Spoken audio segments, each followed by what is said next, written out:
are ready, right? Yeah, so Okay. on behalf of the CAPSS Physics Group, I welcome you all in our fourth lecture of this lecture series. This talk will be live streamed in our YouTube channel, Nature as We Unfolded.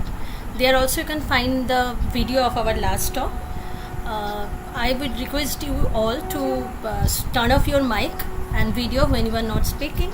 And if you have any question while the talk is going on, kindly put it in the chat box and wait for our host Shreya to proceed further. With this, I will now hand it over to Shreya. Thank you. Thank you, Pracheta. So, good afternoon, everyone. I am Shreya Roy, today's host, and on behalf of the organizing group, I welcome you all to the first part of the fourth lecture of the Nature as We Unfold It seminar series of CAPSS. Today we have the most diverse and largest number of registered participants for this event. Those who are regular know about this lecture series. We host this event generally on Saturdays at 5:30 p.m. However, as all of you know already, we will have the second part of this lecture on Wednesday, this coming Wednesday. Okay, today we have with us a very distinguished scientist, Professor Sibaji Raha. He needs no introduction and all of you know him in one way or the other. But as per the custom, I will say just few lines for him, just for formality, and please forgive me if I miss some obvious things. Professor Raha did his PhD from the University of Texas at Austin in 1980, and after that he was associated with various reputed institutions in different positions in USA and Europe. In 1991, he joined Bose Institute and served as its director for a decade from 2006 to 2016. He has also served as the officiating director of Bose National Centre for Basic Sciences for 2 years from 2014 to 2016. He visited plenty of reputed institutes all over the world as visiting scientist. Professor Raha initially started working in the field of high-energy nuclear, particle and astrophysics. He was one of the few people who actually contributed in the development of the field and was amongst the few practitioners in India that time. At this point, I want to mention a few of his work, recognized globally as important and significant to the field. One is the cold nuclear matter effect, which he first told that would play a major role in the study of QGP signals.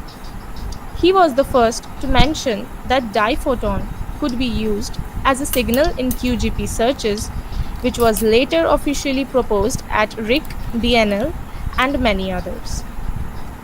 His field of study is expanded to astrophysics, cosmology, quantum field theory, atmospheric, and environmental science, where he has significantly contributed.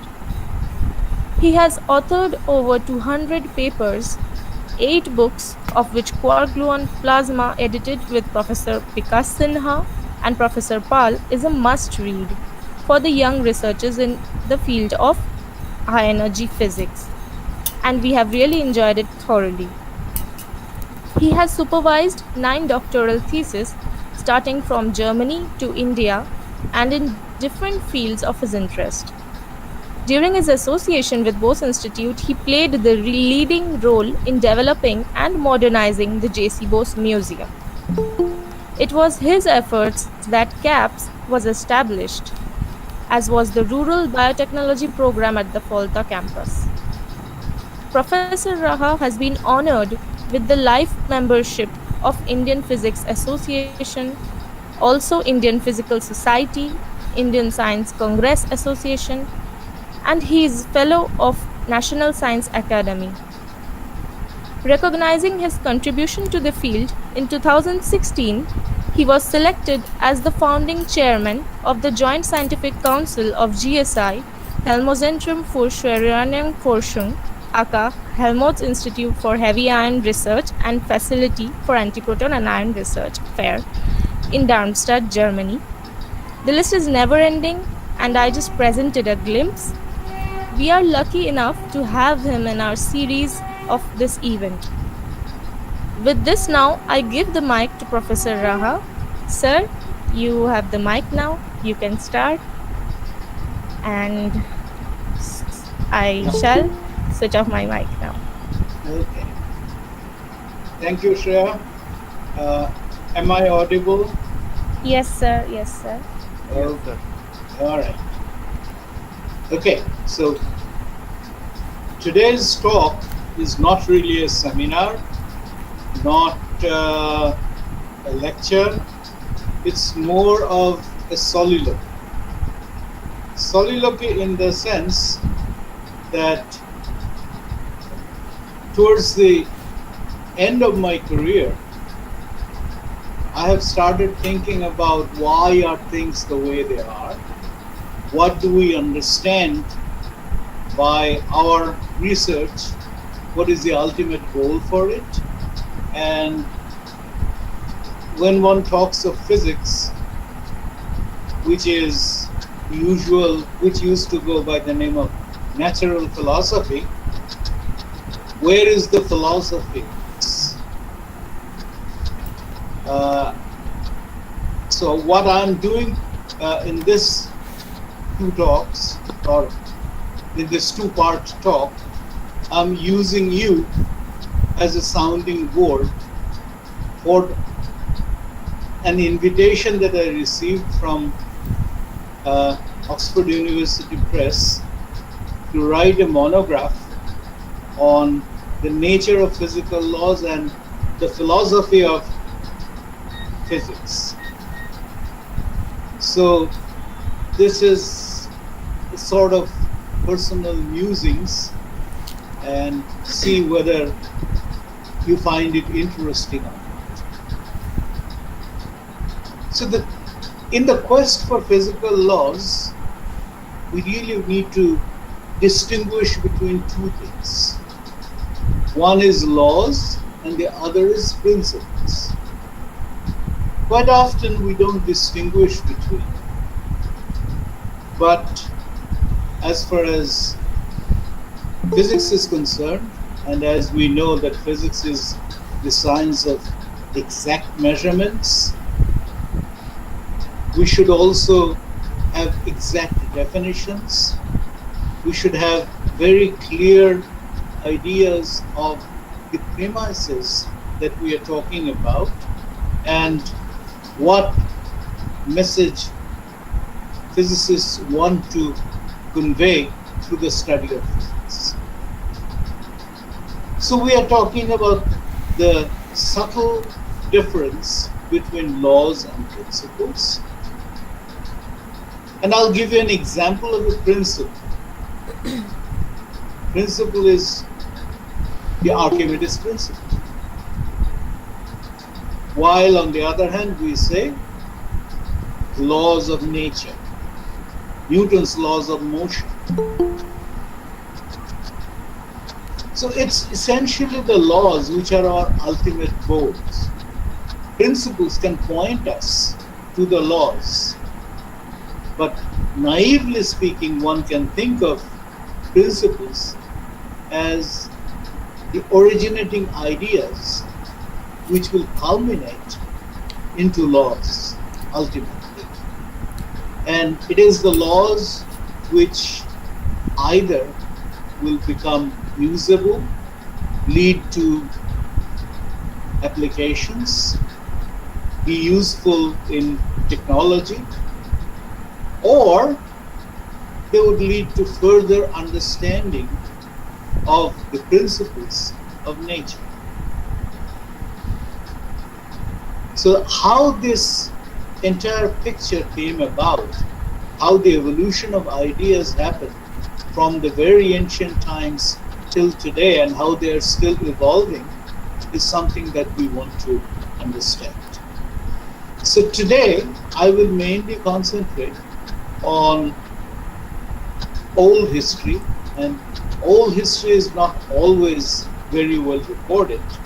We have to really be careful about discriminating between mythology and recorded history. I'll give you an example. You all know or hear statements that our ancient Vedic knowledge was superior to most other information. Almost everything was already known to us, and sometimes these assertions are made with such vehemence and vengeance that Meghnad Saha had to write a satiristic article saying Shobi Bede Ase. So similarly, it's important to understand what actual knowledge existed at the level of laws, at the level of principles, and whether there are proof rather than mythology or hearsay that such knowledge indeed did exist at that time and it's not imposed by hearsay in hindsight. So the evolution of ideas from ancient till modern times is something which is part of our understanding of the quest for physical things. That is essentially the task of historians of science, but I'm not trying to be a rigorous historian of science, meaning that I would probably just rely on circumstantial evidence rather than put everything pinned down and cited properly. So let's start with the Greek civilization, the oldest recorded European civilization. I start with the Greek rather than the Vedic civilization is primarily because the records of the Greek activities are much better preserved, written records. And normally what one talks about the Vedic science period, of which there are reasonably reliable records, the Vedic period and the Greek civilization, namely pre-Socratic and Socratic periods, are almost simultaneous, a few centuries here and there. So I will not get into an argument about whether some of the Indian knowledge translated over to the Greek civilization or knowledge from Greece came to India. These are again particularly tricky issues which we don't need to get into today. The Greek civilization is primarily noted for its republic ideals. You know that there was a lot of republican ideas and the true democracy, the seeds of true democracy were born in the Greek Revolution. Whether that was egalitarian democracy or not is something which we can dispense with at this time, but the idea of democracy as such is inherent to the Greek civilization. And there, a very important school is the so-called sophistic school. The sophistic approach was essentially developed a group of experts who would educate not only the society but practice philosophy through teaching. The best known proponent of sophistic approach was certainly Socrates, and the goal of society, according to Socrates, was the generation and cultivation of human goodness. And through the nurturing of human goodness, the improvement of mankind was the main task of the sophists. So Socrates was known to be the best teacher of that school. And one of his disciples, Plato, extended the Socratic views to science. Now, Plato himself did not develop any scientific theories at the initial stage, but he provided a cosmography, a large spherical earth with cavernous holes out of which the lava and rivers and all came out. So that was his world picture. And this world picture gave the first hint of a creationist theory. The philosophy there, because the sophists were given to the nurturing of goodness, the world in itself is actually a good place. It embodies virtues, and everything virtuous should be ordered, should be beautiful. So a spherical world is thought to be such a good, a depiction of such a good world. Values and ideals were taken to be prior to facts. So the world did not arise by chance and then progress to order and beauty. Rather, it was designed to be perfect from the outset. And therefore, the motions of the heavens and the earth were natural processes. And since these were natural processes, they invited inquiry into their details, and such questions could be asked in the public forum. They could be subjected to public discussion and even criticism. So that is essentially the legacy of the Greek Republic in the pursuit of knowledge, which we now today know as the peer review process. So that is essentially a great contribution of the Greek civilization. From Plato, we come to Aristotle. And it is known that of those practitioners, Aristotle wrote the most on the natural studies than anybody else, and in much greater detail. And by his contemporaries, meaning the 3rd and 4th century BC philosophers, he was looked down upon. They described him as scientific, as a philosophy clerk, because he wrote in too many details. And they said that these details are not worthy of high philosophy. Aristotle responded, and this is on record, that the study of nature in all its manifestations can only be appreciated by those who are by nature philosophers. The study of the heavens are connected with divine things, so that necessarily belongs in the realm of philosophy. And Aristotle used the word physics in a very, very general sense. This was the Greek physis, which meant nature in all its aspects.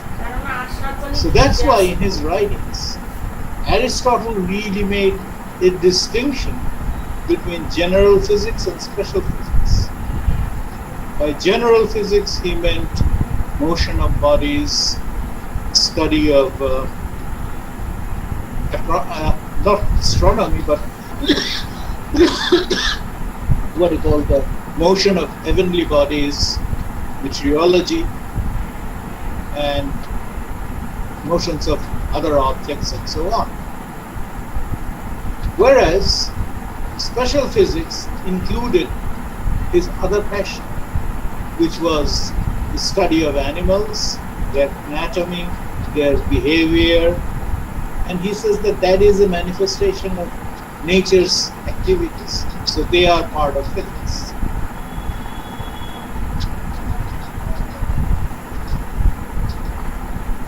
In spite of all his voluminous contributions, if one is required to identify exactly what is Einstein's greatest and lasting contribution to science, the answer would be that he introduced the concept of phenomenon in scientific discourse.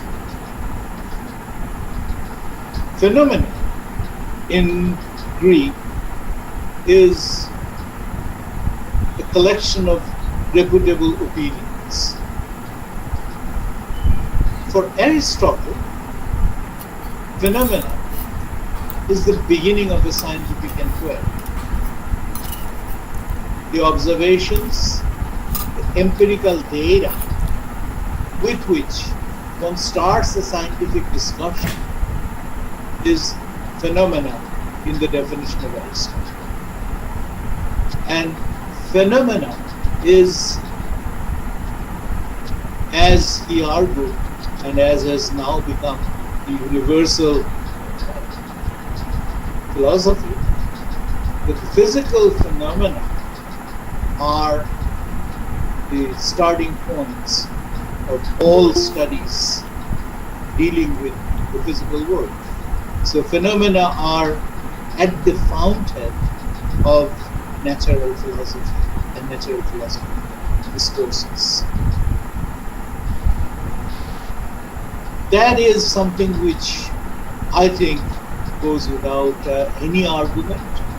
One of the most interesting ramifications of the use of the word phenomena is in quantum mechanics. In quantum mechanics, there was a very famous debate called the Bohr-Einstein debate on the nature of physical reality as measured in quantum processes. And there are several quotes in this.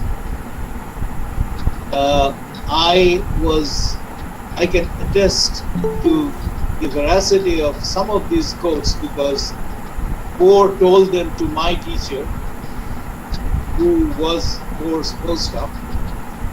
And apparently many of you may have heard quotations like Einstein saying God does not play dice, and Bohr telling Einstein that stop telling God what to do. So these are famous quotes, but the meaning there primarily is, when does a phenomenon become a real phenomenon which needs to be addressed in the context of the natural philosophy, in the context of physical theory? And Bohr's assertion was that no phenomenon is a phenomenon until it is an observed phenomenon. The significance of this statement is something which I may not be able to get into today, but at the next talk we will elaborate on this. And effectively, this is primarily the whole origin of the quantum theory of measurement, or quantum theory of information.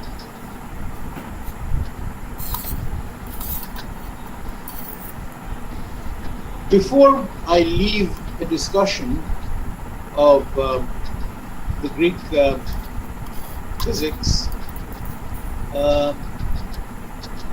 after Aristotle, the most significant name that comes to mind in this period is certainly Archimedes. and we are all familiar with the Archimedes principle. There are other mechanical inventions which are ascribed to Archimedes, but Archimedes' principle actually leads to almost a paradigm shift in the scientific approaches. I started out by saying that principles lead to laws, and it's the laws which lead to technological and other more profound laws. Now, Archimedes' principle probably gives the first example of a very useful application of physical principles. You all know the story of how the king was suspicious that the metal worker, the smith, whom he had given very valuable gold to make a crown, may have adulterated it with silver, but the workmanship was so good that he did not want to melt the crown down to verify what percentage of gold and what percentage of silver there was, if at all. And so he asked Archimedes, who was his court scientist, the court philosopher, to find a non-invasive way of finding out whether there was tampering in there. And the story goes that while taking a bath in the bathtub, Einstein felt the buoyant force pushing upward, and he essentially collected the water that overflew, that was expelled, and by comparing it with his own body volume, he realized that the amount of displaced water was exactly the amount of the submerged volume.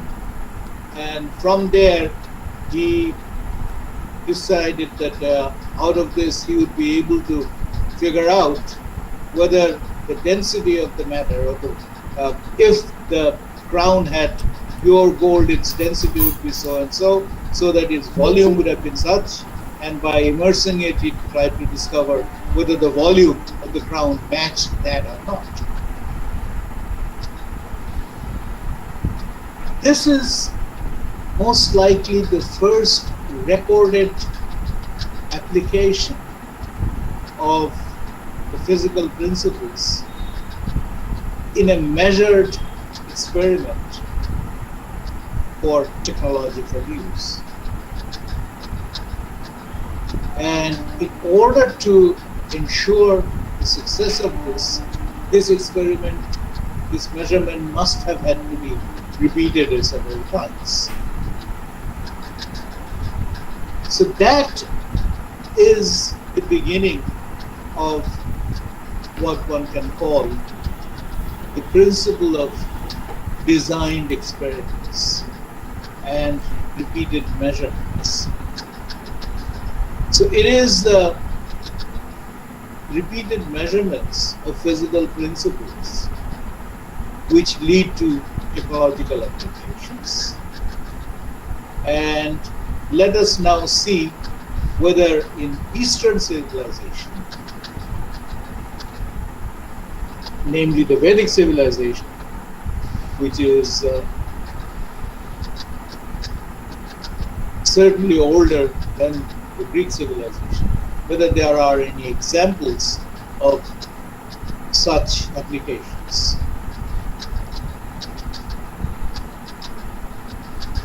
Whether there were laws of physics in Vedic sciences or not is something for which, once again, we really do not have any documentary evidence.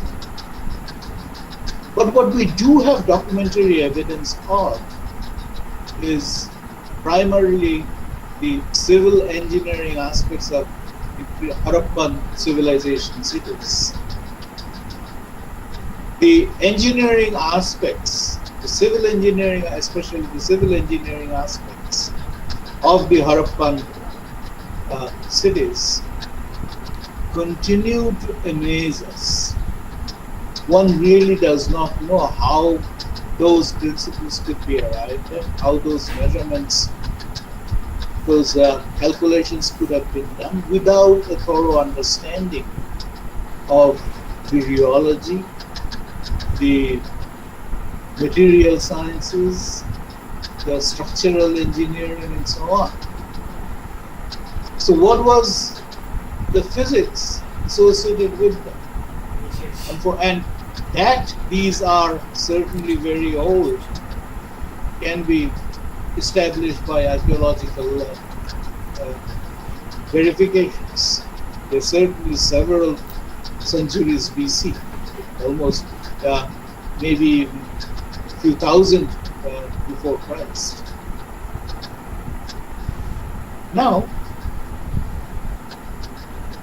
it's possible that many of these were results of empirical analysis, empirical studies, which were not recorded. And that is one of the greatest disadvantages of Eastern civilization. None of the records have been, well, I wouldn't, because the records are primarily oral, and while some of the information could have been inserted in hindsight, many of the important records could actually have been lost. So there is no way of knowing this. What we do have some confidence in believing is the philosophical developments that led to the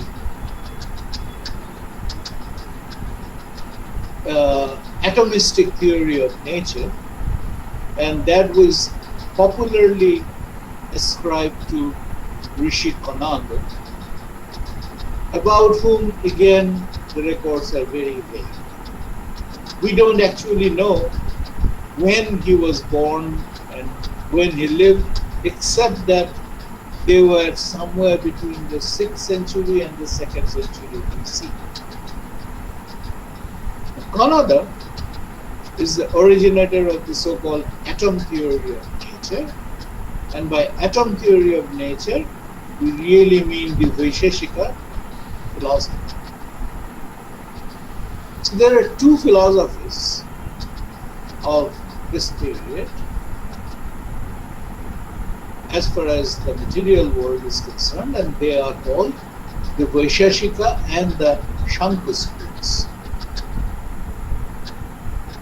Now, in Rig Veda, we have indications that the nature follows laws, but these laws are not as strict or as universal as in the material world. If one talks about human behavior as part of nature, then we know that there are certain freedom, certain uncertainties, ambiguities in human behavior. Even in those days, human behavior was not very predictable. And as a result, the philosophy was that the fundamental reality is actually split in two parts. One is innate nature, and the other is recognition of the innate nature. The universe is a combination of two, and it not only exists outside of the viewer, that is us, but a copy of the universe is also within us. And the philosophy of the Shanka school tries to understand the discriminative knowledge that arises in the space of mind. And there are actually three layers to it. One is the animate, which is called the vector, the unmanifest, the animate or the manifest, which is the vector, the unmanifest, the abhakta, and the knower, which is Purusha. And is there anybody outside of Bose Institute among the listeners now? But I presume most of them are either present Bose Institute scholars or have had some association with Bose Institute. So the term Abhakta should ring a bell. So these are the lessons, terms from Upanishad and Rig Veda and such ancient scriptures that the founder borrowed and essentially modeled the philosophy of Bose Institute on those terms. So here, the knower, the Purusha, plays a very important role. And what is the tool of achieving Sankhadarshan? The tool is essentially the yoga. Because of the involvement of the Purusha and the vector and the abhakta, yoga is probably the most appropriate tool for the Shankar. But on the other hand, the Vaisheshika school, of which Kanada was the greatest proponent,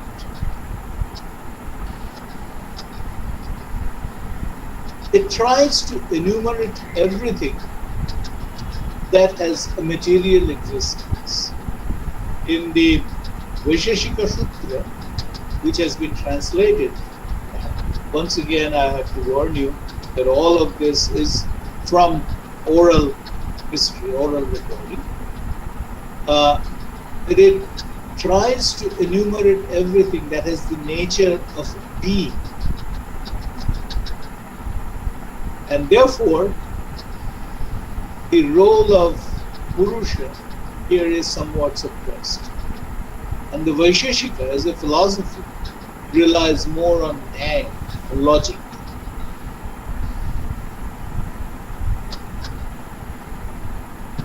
And as a result, these two are not always contradictory. Sometimes they are parallel philosophies, often complementary also. Now, if we want to get into a full discussion of these complementary philosophies and their merits and demerits, that will take a different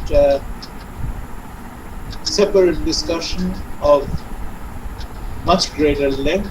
If you are interested, maybe at some point in the future we may talk about them, but not today. Now, as I already mentioned, neither the Greek civilization nor the Vedic civilization describes any experimental activities.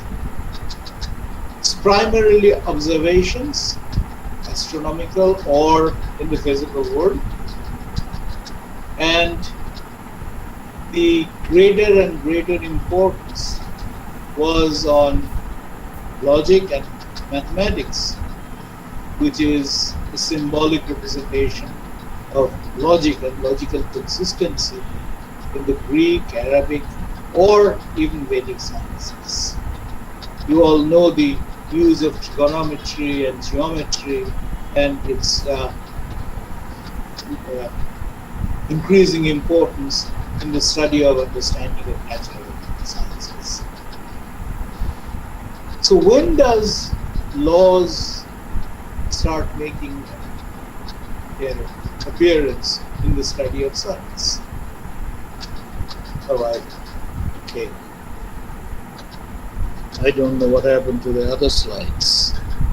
Anyway, so one of the basic criteria of calling a law is that it should be the result of designed experiments, and for a physical law it should be the result of exact measurements.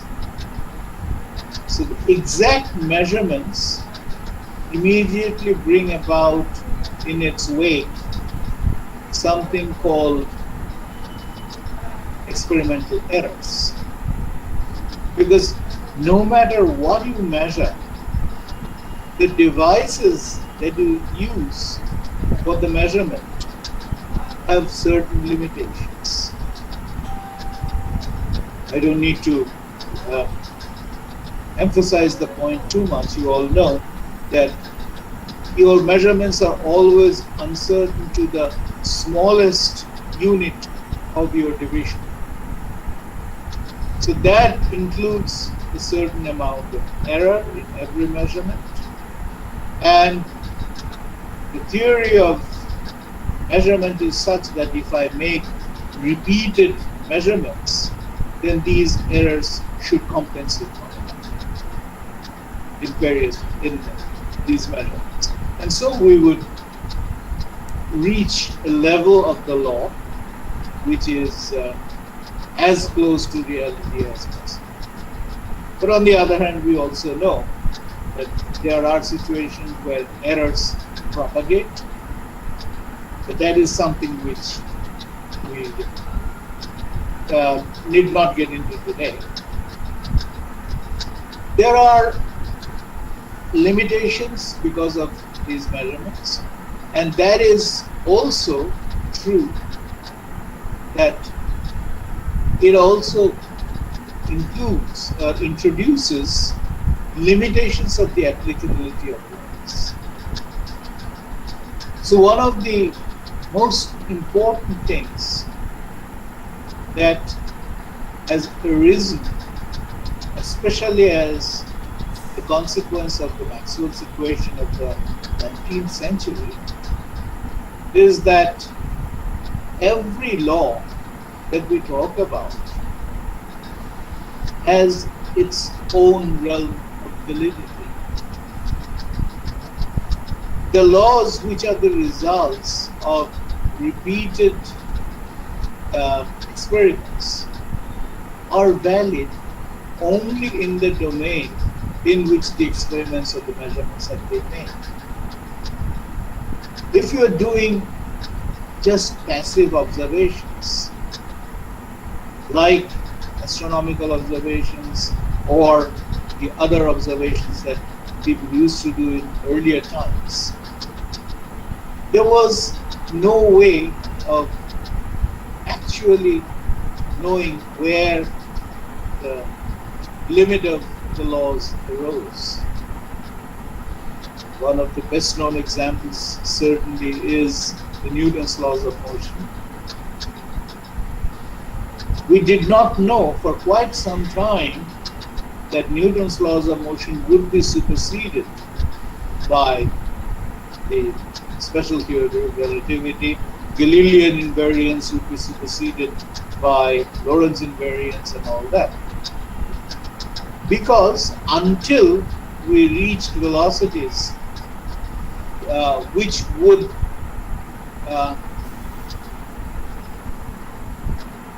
contribute kinetic energies of the comparable to the rest mass energy, none of these modifications would come about.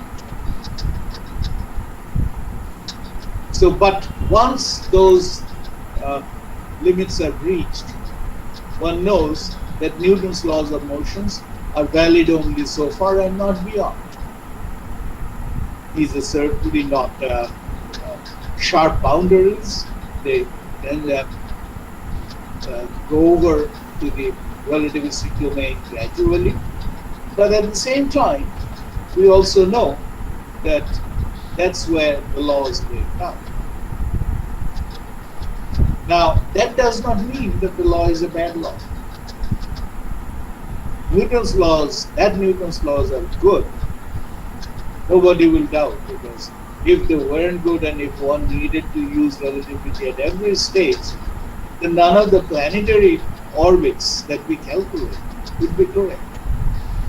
Most of the planetary calculations don't need relativity. Non-relativistic calculations are perfectly fine for them.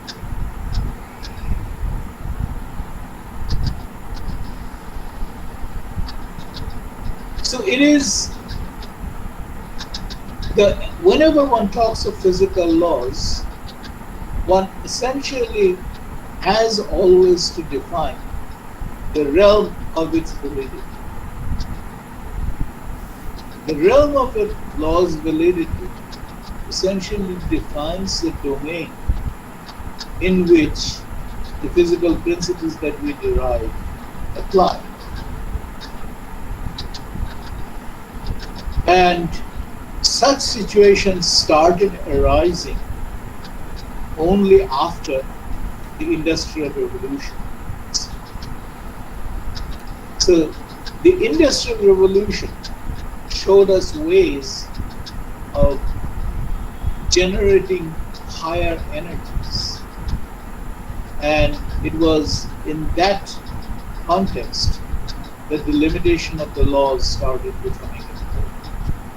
The other example is the so-called Hooke's law.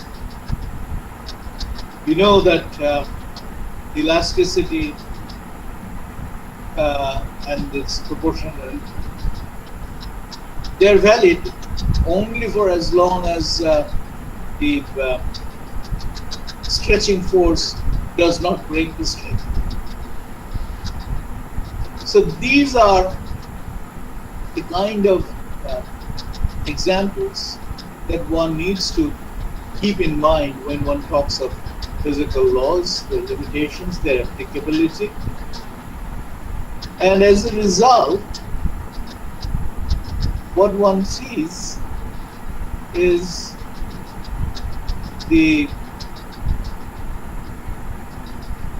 domain of applicability of physical principles separate among themselves. Certain laws are valid somewhere, and certain laws are valid somewhere else, and there are often mergers between them. But in all of this, there are questions of absoluteness. Questions of absoluteness means that people always think that once I have done a measurement, verified a law, then I can extend these laws by stretching it further and further, looking at its ramifications in newer and other circumstances, so that I know the limit of this law, explore it further and further. But there are certain absolute concepts. Those absolute concepts are primarily related to the absoluteness of space, absoluteness of time, and so on. One of the other principles, very holy principles, is the conservation of energy. But notice that I didn't use the law of conservation of energy.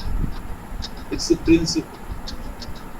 And the reason for that is most people don't make this distinction, but I do. And the reason for that is that we have to know that there are no measurements. We talked about actual measurements on the basis of what we derive laws, but no measurements are absolute. Whenever I want to do a measurement, I have to define a reference point with respect to which I define all my measured quantities. There is actually no clear way of defining what a zero-point energy would be. I don't know what a zero-point energy is. I can only define a certain configuration, a predefined configuration, which I call the state of zero energy. And all my energies, all my physical parameters will be measured with respect to that. When one measures length, you know that you have to have a standard.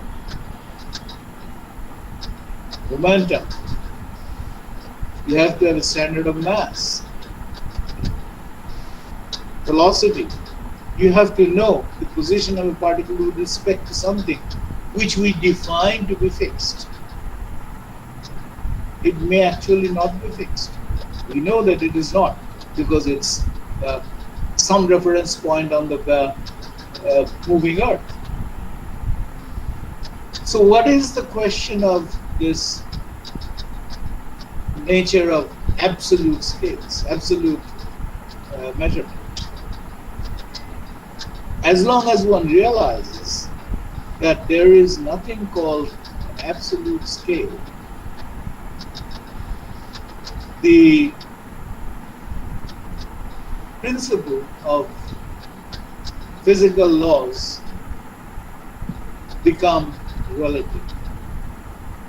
In this sense, we cannot actually talk about an absolute energy, absolute length, absolute space, absolute time.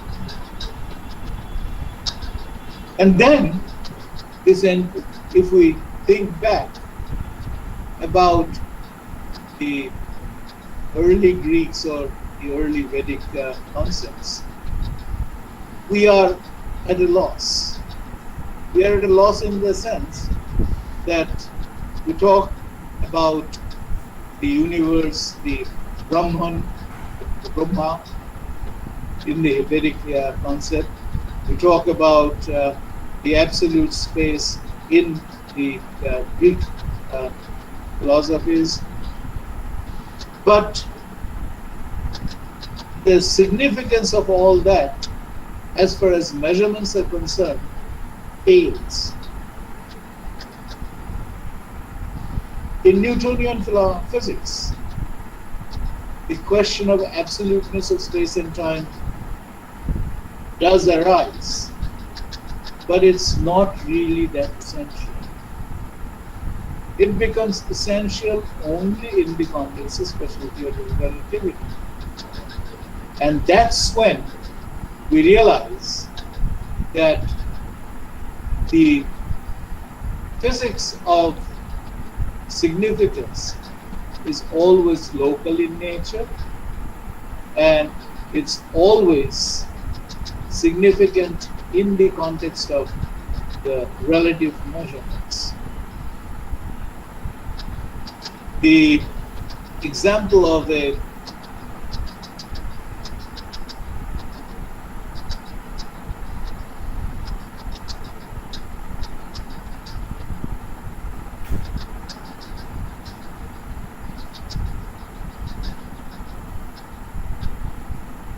Hello? Yes, sir, you are audible. Yeah, I had lost audio for a few seconds. Okay, where was I? I was talking about relativity of measurements, right? Yes, sir. Okay, so Yes, sir. Yes, sir.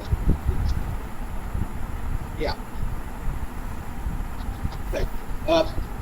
So the measurements of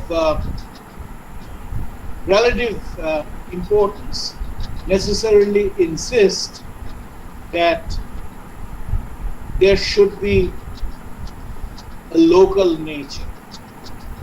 And by local nature, one really means that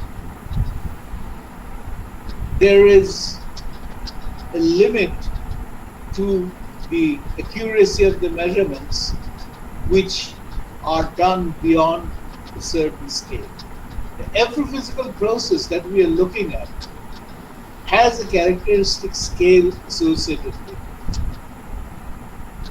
And if it doesn't, then that leads to a very peculiar kind of situation, which I can give you an example of later on. For example, if there is no dimensional scale in a quantum problem, then that system cannot admit a bound state. And if it doesn't admit a bound state, you really cannot have the material world. free waves, asymptotically free waves, do not describe any material process. Similarly, when there are certain physical scales, every wave phenomenon has a scale of wavelength. Every massive body, the least mass gives you a scale. If light propagates as a wave according to the earlier Huygens theory, then there is a wavelength or frequency associated with it. Now, all these admit the possibility of averaging or going beyond, many times beyond this scale, and the granularity of the problem would be overcome, so that if you average, you would see uniform configurations. Now, as a result of this, you have the law of gravitation, for example, the Newtonian law of gravitation. The Newtonian law of gravitation, the Coulomb interaction, every long-range interaction essentially has a kind of action at a distance principle built in it. And that is we don't ask the question that if there are two masses separated by very large distances, how do they sense the existence of each other?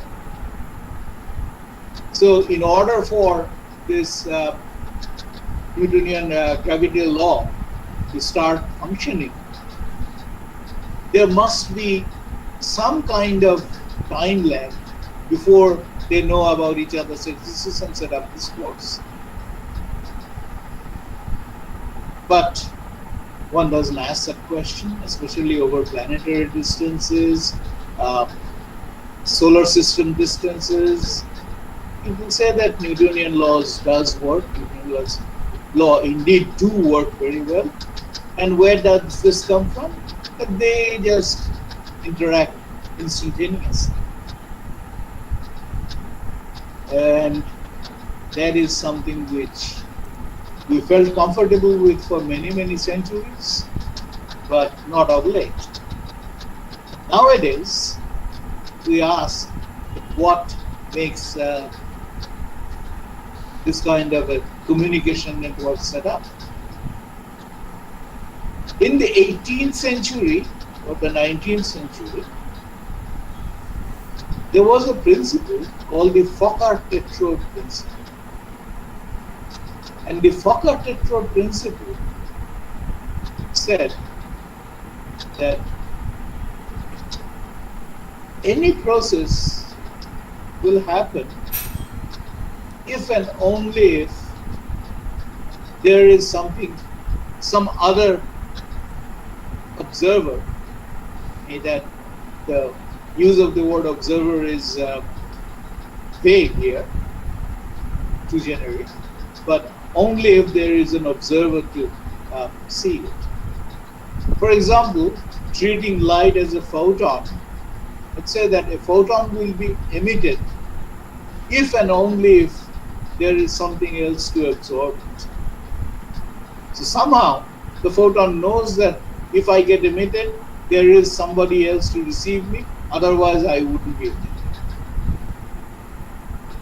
And that is the kind of philosophy which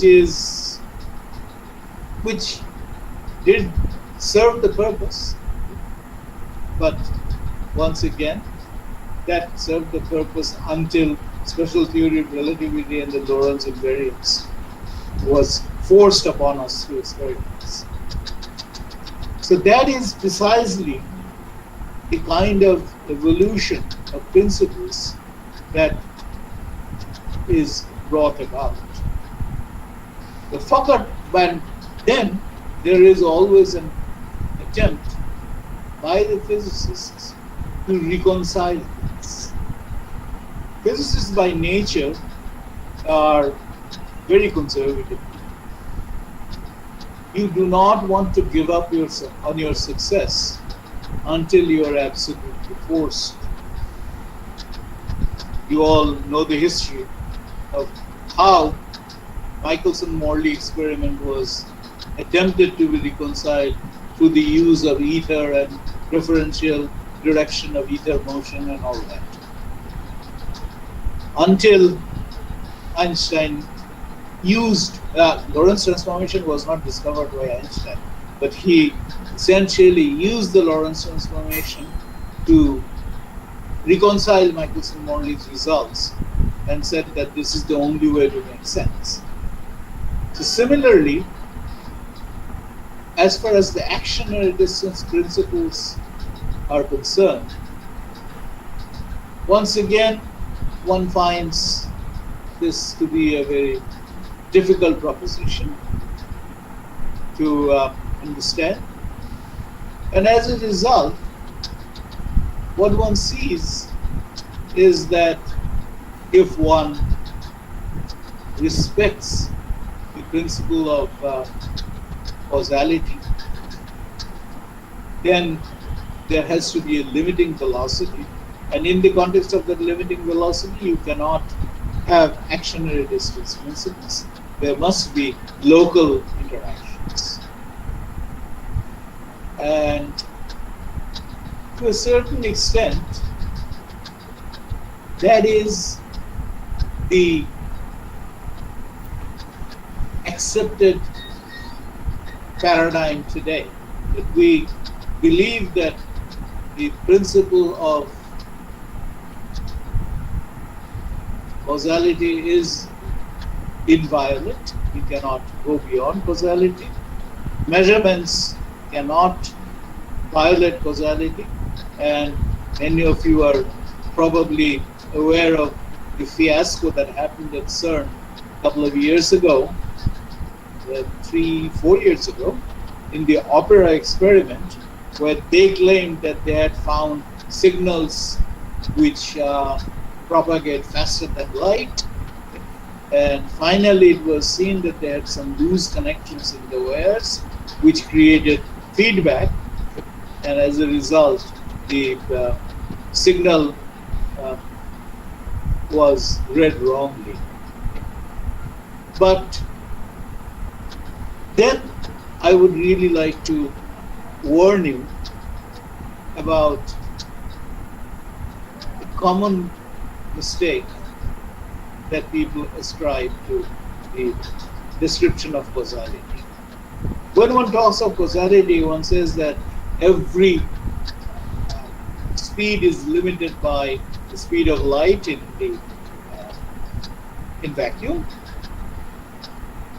and as explanation, one says that this is because if one could travel faster than light, one would be able to see an event before it happens.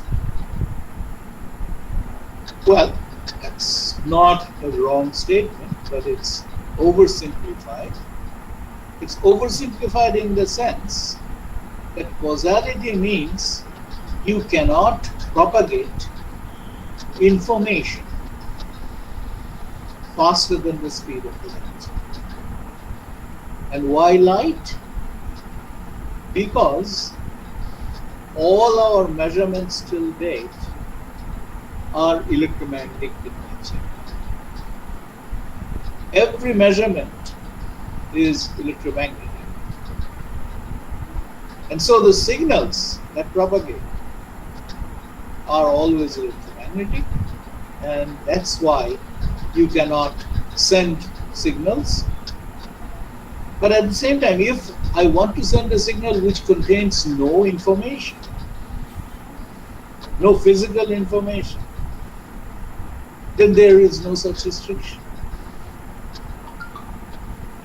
And as a result, we are not violating the principle that was articulated by Bohr, that a physical phenomenon does not become a phenomenon until it is observed. In the language of information, it says that unless an information, a bit, is transmitted and recorded, it does not become useful information. You know of situations like this also. The situation that one talks about primarily is the second law of thermodynamics. The second law of thermodynamics, we say that there is no way in which the total entropy, the total amount of information, the disorder can decrease in an isolated system. But in a coupled system, a part of that system, not the whole, but the part, entropy can decrease. And it does. We know of examples like that. We have seen such things happen in the examples of that in our StatMech courses, right, left, and center. So what it means there, and once again, entropy is actually a measure of the information. In information theory, the entropy finds a very rigorous definition, whereas in the Boltzmann picture, you all know that entropy is something which is kind of a hand-waving concept to justify the amount of disorder in the system. In information theory, it's a very precise definition, and one has entropy, Denny entropy, and other Kolmogorov entropy, which ultimately has the nature of a measure of the disorder called the entropy. So here, in analogy to causality, just like causality says that I cannot exceed the limiting speed of the governing system. For most of our examples, it's the electromagnetic transmission of signals, so it's the velocity of light, and the velocity of light in vacuum, which happens to be the highest possible speed of light. Now suppose I have interaction in which electromagnetism plays no role. For example, if I had QCD and I devised a way of making measurements using QCD tools without having to take recourse to electromagnetic measurements, then the limiting velocity for that would be actually the gluon speed. And that gluon speed need not be the same as the speed of light in vacuum. So these are the concepts which need to be looked at. And in the theory of measurement, they are there, but they are always restricted and tempered by the measurements that one talks about, that one relies upon. And that's where the actual physical principles get defined. Now,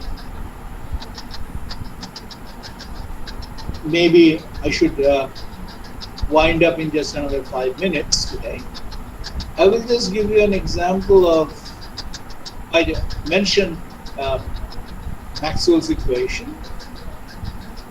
And in the Maxwell's equation, the wave formalism of the Maxwell's equation has a certain velocity, and you all know that that velocity corresponds to the velocity of light in that particular medium. Now, this is actually something which could not have been anticipated. But when the Michelson-Morley experiment definitely established that the Hertzian wave, the wave of the Maxwell's equation, is the wave of light, that's what established the unification of electromagnetism and optics. Now, electromagnetism and optics showed that they lead to this was the first example of an unification, and that unification principle essentially was driven by measurement. So the role of measurement, certainly in my opinion, takes precedence over logical arguments, and this is precisely where the measurements have a very, very important role to play in agreeing on the nature of physical laws. You know, we often hear statements like the ancient sciences, ancient Vedic sciences anticipated gravity. The laws of gravitation were known here. And if they were known, one of the greatest achievements of Newtonian laws of gravitation is that it explains Kepler's laws. Where is any record of the explanation of the planetary motions on the basis of a complete formulation of gravitation in the ancient sciences? So these are the kind of questions that really need to be asked. There is no point in arguing about precedence over ideas. In fact, what we know about physical laws must always be tempered by measurements, either previous or to be conducted. And every law in itself needs to carry one property, and that property is falsifiability. For a physical law to be accepted and taken seriously, it must predict under what circumstances it can be proven false. In fact, what one can say is before the 20th century, before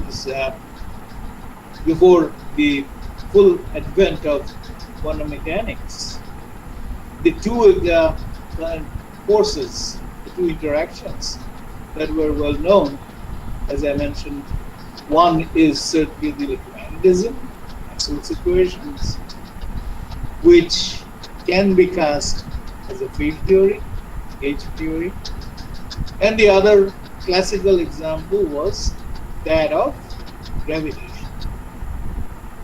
The similarity between these two is that the governing action at a distance formulation of the laws in both cases are long range. The action at a distance formulation of electrostatics is Coulomb's law, and for gravitation is Newton's law of gravitation, and you know the similarity between the two, almost one-on-one.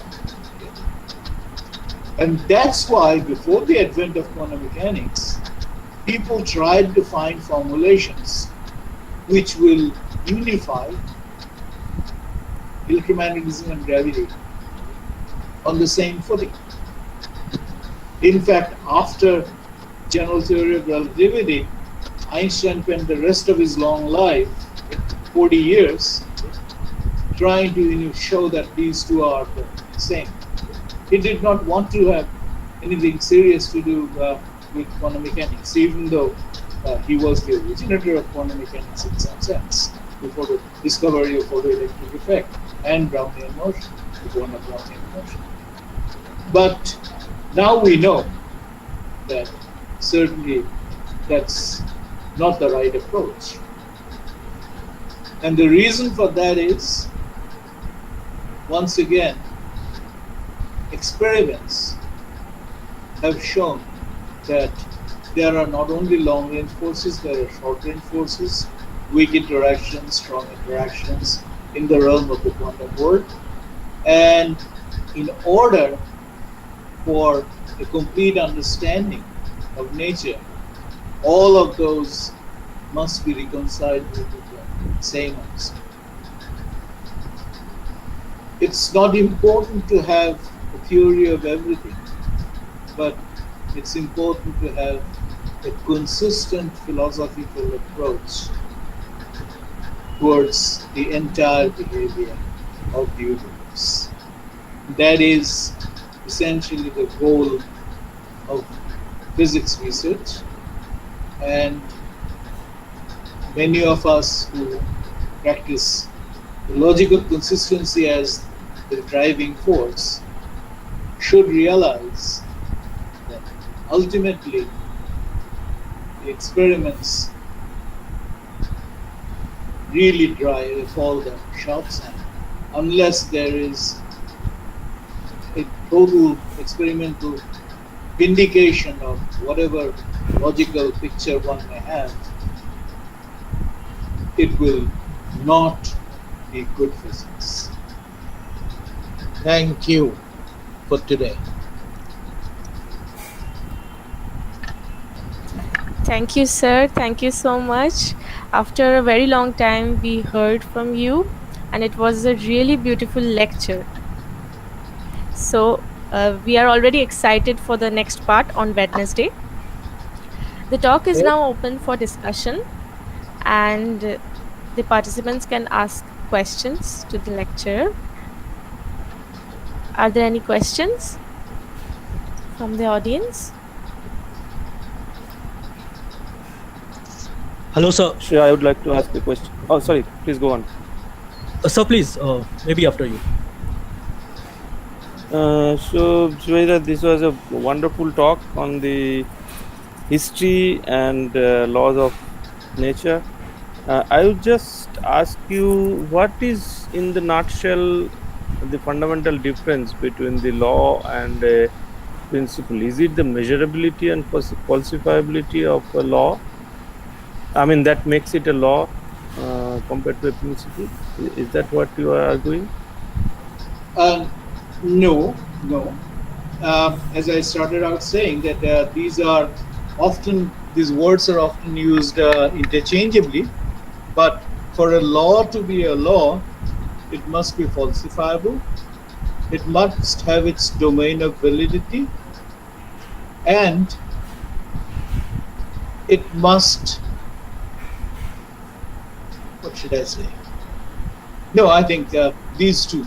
Primarily, it has to be falsifiable, and it has to have its domain of validity, so that one knows what its applicability is limited to. Principles, in general, have no well-defined regions of validity. For example, let me take the principle of conservation of energy. Energy conservation is, one can't say that it's only for this kind of domain that energy conservation is possible. Beyond this, it can be violated. Sometimes people give a wrong example, and that is the use of the uncertainty principle as a violation of energy conservation. People say that one can write delta E, delta T of the order of h cross, and that means that for a very limited time delta T, you can violate energy conservation by an amount delta E, which is not correct at all. And the reason for that is that the energy and time are not canonical mates in the formulation. There is nothing called an operator for time. Time is a parameter. And the uncertainty principle applies only when the operators are canonical mates. So effectively what it means is that the uncertainty principle in terms of energy and time says that the lifetime of the virtual process in which the energy is violated by delta E is limited to delta T. So it's not a violation of the principle of conservation of energy. So that somehow is the principle of conservation of energy. And the principle of conservation of energy does not necessarily lead to a concrete formulation.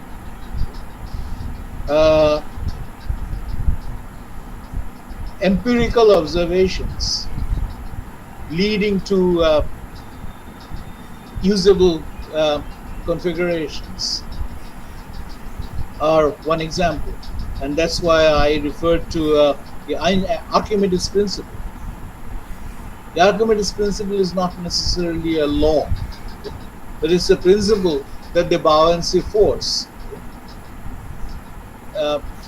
changes. The buoyancy force is something which happens whenever a solid a body is immersed into another liquid.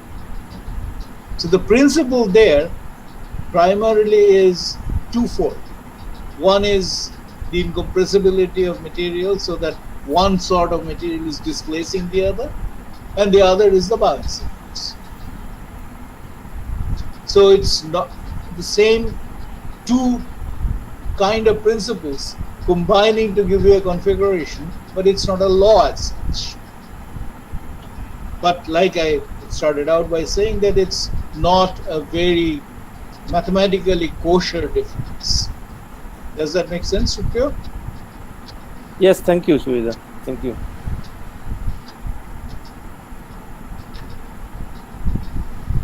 Thank you, Professor Das, for asking such a nice question. Now, there was another question from King Korda, I think. Yes.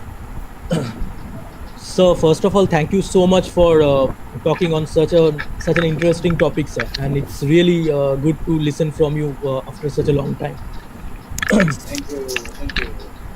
Yes. So I rather have a bit philosophical question. I mean, I want to ask this from the philosophical point of view, that in the philosophical and gradual development of physics, may it be in the theoretical formulation of various aspects or the experimental verifications, how much do you think the similar development from the philosophical point of view in mathematics, how much does it affect the growth in physics?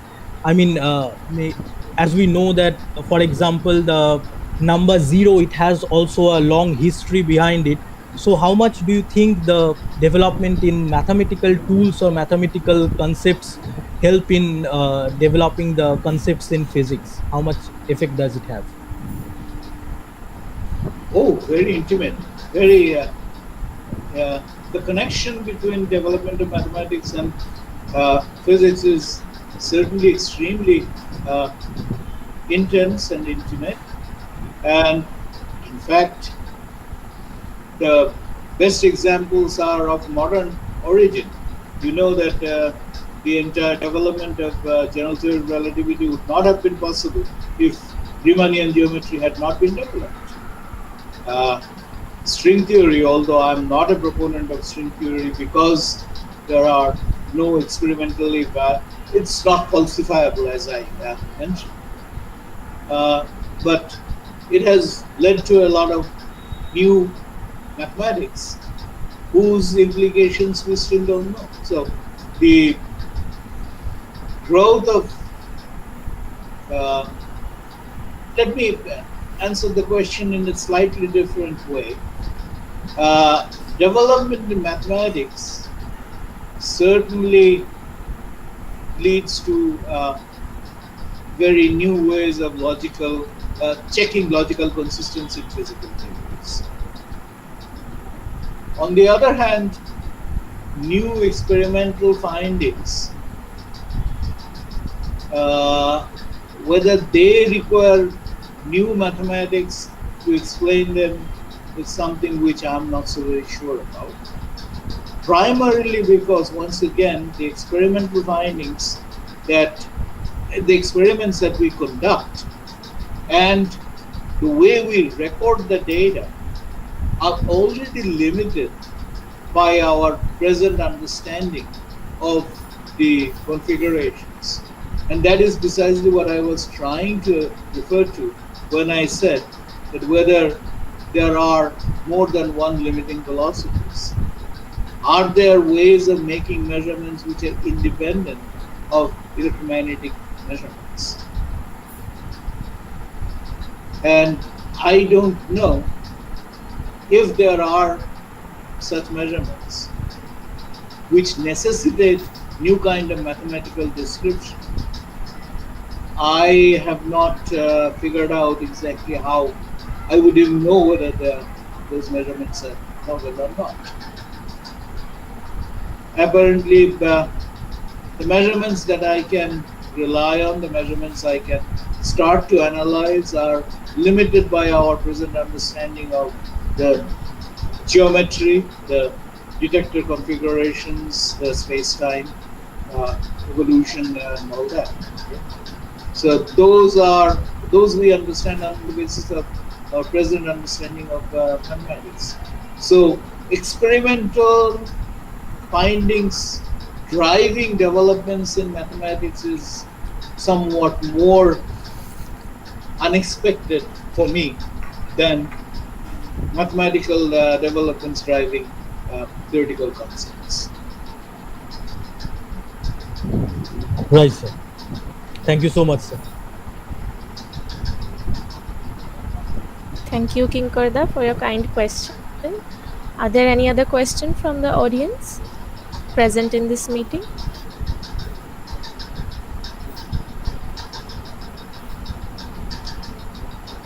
If no, I shall take one question from YouTube. So this is a question from Ajit Kumar from VCC. He says, "It was a very nice talk, sir. I have a question. We generally say that the Vedic science is more advanced. Then what is the reason that the Westerns have done large amounts of work in science and technology?" I think I already answered that.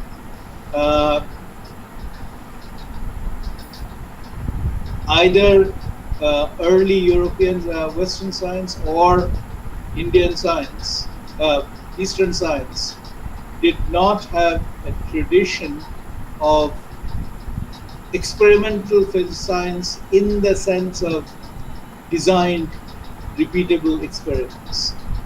That entire tradition came about after the Industrial Revolution. And this was essentially necessitated by the drive for inventions. Drive for inventions, and this is again a good example to highlight the role of laws and equivalence principles or principles. If you are talking about inventions or devices, you really need to know the limit of the applicability of things. So that's why you need repeated experiments. You need to verify how far you can push that principle so that your effective technology becomes delivered. So that was, it's essentially the need for society, the need for invention, which drove the evolution of science towards that direction. And nowadays we talk about the age of innovation. I really don't understand the full difference between innovation and invention. To me, they're synonymous. Thank you, sir. I hope, Ajit, you got your answer. So, are there any other questions from the audience? No, I If guess you then yes. if you permit me, I can Yes, is there anyone? elaborate Shivaji sir's answer. Yes. Uh, as sir Yes, has sure, sure. explained, as I'm talking about the last question, that why the Westerners are more have more progressed. So the way sir had explained the things, uh, it's all clear, but it leaves us the impression that Rig Vedas and all the Vedas have failed in some sense. It means they are incomplete. But what I wanted to say is they have resolved the seeker himself, and all the science tries to look outside the seeker. So they are also tending towards the same thing, but Rig Vedas have successfully resolved the seeker himself. So we already know that what we are seeking. So everything is thus resolved. So we are already far away from them. So that's what. Yeah. Uh,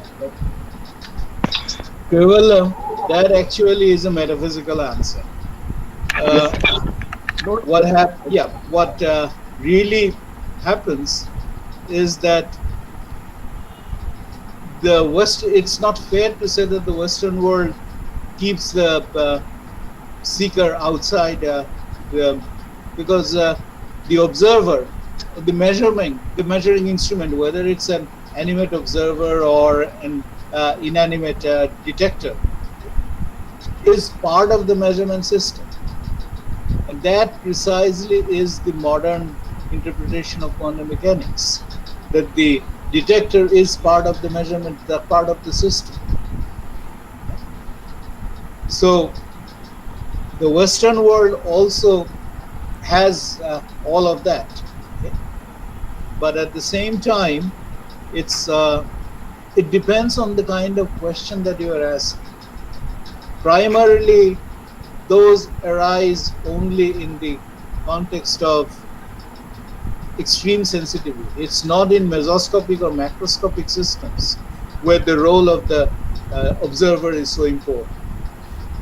It depends on, once again, we're talking about the quantum world, the wave function of the entire system also includes the detector.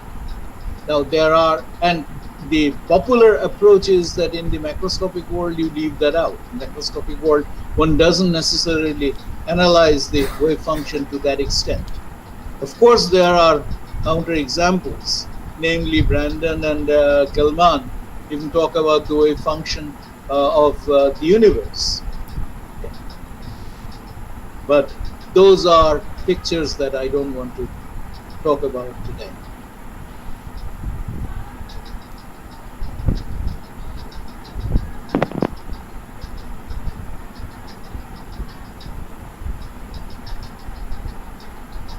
Okay, so I think if there are no other questions, we shall end with a thanking note to Professor Raha and all the members who participated in today's meeting.